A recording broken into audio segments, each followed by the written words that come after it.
e qartë tek të gjithë populli, por çuditërisht pas zgjedhjeve kjo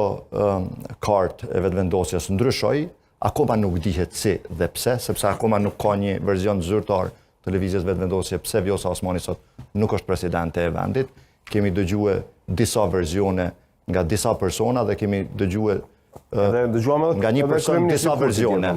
Nën kryetari i partisë dhe kandidati për president i lëvizjes vetëvendosje Glauko Njufçaj, po ashtu deklaroi në 4 mënyra, 4 versione pse brenda një emisioni pse presidenti Osmani nuk është presidente sot, duke ngatruar dëshirën për ta zgjedhur presidente, duke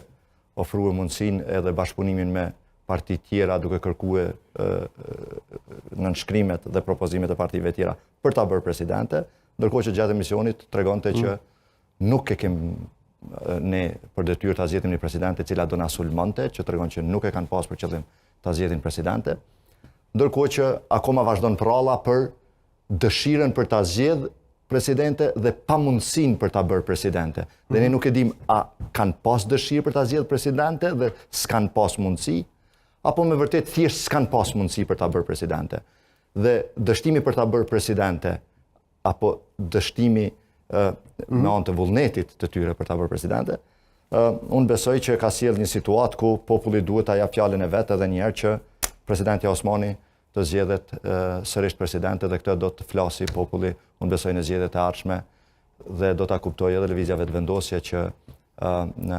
taktikat e triket elektorale. Për të zgjedhur duhet të ketë një lloj bashkëpunimi me subjektet politike. Cili është plani juaj ose cila është ideja